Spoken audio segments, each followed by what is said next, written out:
For the first time, this cult band was enjoying commercial success. Hits like Knock Me Down kept Mother's Milk on the U.S. charts for over 8 months.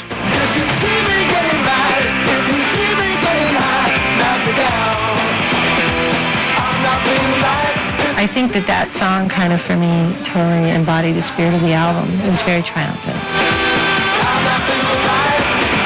And, Chili Peppers were doing their thing for years, and then I think everyone else kind of caught up to what we were doing. Fans around the world went wild and stopped at nothing to get a piece of the Red Hot Chili Peppers. I was backstage one time. It was way after the show, and these 2 girls were meandering around the backstage, and they come in the room, and they're like, no, they're gone. They left a while ago. Was there any of their stuff around? Oh, well, actually, in fact, there's Flea's underwear. They used to just plain nothing but a pair of, tight white underwear. And I swear to you, these girls dove for it. It was like, going after the bouquet, they're like, they dove for it, and they're playing tug of war, and one of them finally rips it out of the other one's hands, takes it, squeezes it, drinks this man's sweat off of his underwear, and says, now I have a part of him inside of me.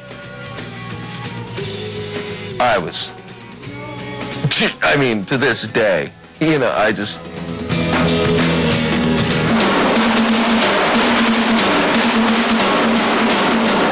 For their next album, Blood Sugar Sex Magic, the Chili Peppers teamed up with producer Rick Rubin, best known for his work with the Beastie Boys. They didn't really fit into the category of any of the type of music I'd dealt with before. And I thought it would really be a fun record to make, and it was. Where did I go? See that? That should be the vibe, like what you just... Yeah. It is so hard. Rubin worked closely with the band, encouraging them to explore new territory and expand their sound. That collaboration gave life to some of the most influential music in decades.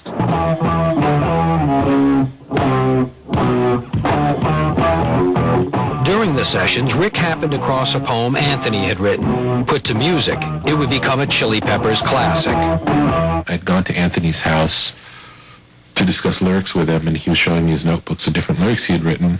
And I found Under the Bridge and asked, what's this? I was thinking about my past because I hadn't done drugs for a few years, and kind of reflecting on all the damage I had done and all the people that I had tortured emotionally. And so I wrote this poem. I could just tell that he was opening his heart, and there were beautiful words, and it wasn't sung yet. All it was words on a page. You could just tell from looking at the words. They were special. I think he was touched by it, and he said, why don't you go in and sing it to him? And I thought, okay, it's very personal and kind of revealing and, a little bit embarrassing, but I'll go in and I'll sing it to him. And I read it to him and I sang it to him, and I probably sang it out of tune and, using 3 different keys at the same time. But they heard what I was trying to express, and instead of laughing, they both went to their instruments and just started playing. It's hard to believe there's nobody out there. It's hard to believe that I'm all alone. At least I have her love. The city, she loves me. Lonely as I am, together we cry. Released in October '91, Blood Sugar Sex Magic would go on to sell more than 8 million copies. It was truly a landmark album. And to support it, the band embarked on a marathon world tour. The Red Hot Chili Peppers were now playing stadiums with passionate fans.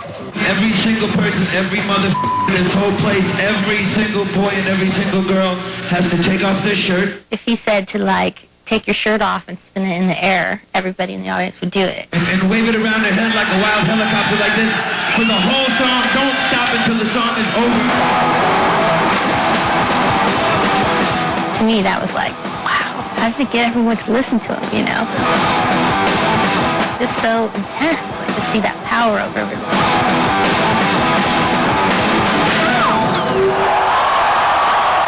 The Chili Peppers were red hot, but not everyone was embracing their new fame. I just didn't like the way everybody was responding to the success that we were having. I was confused myself about how to deal with it. Yes, everybody was. As the tour wore on, John grew increasingly disenchanted and distanced himself from the rest of the band. John was just up there like he didn't give about anything, and you can't be in a group and not care. It's going to show. And it did. A lot of the shows were terrible. You can only enjoy it for so much when the band isn't talking, you know. Me and Anthony basically toured together for a year without really talking at all, and things got worse and worse. Then on May 7th, 1992, tensions between the band and John Frusciante came to a head. Just hours before a concert at one of Japan's largest arenas, John told the band he was quitting the Chili Peppers. I remember calling our tour manager at the venue and just saying, I just got in, how's everything going? And he said, well, it's not going really well. John won't go on stage. I mean, what do you mean won't go on stage? He quit. I said, he quit. He said, he quit. I said, he don't quit. Tell him to get his ass on the stage. I said, I'll be right there. The band convinced John to play that evening, but by the following morning, he was gone. The Chili Peppers returned home and regrouped, but they weren't idle for long.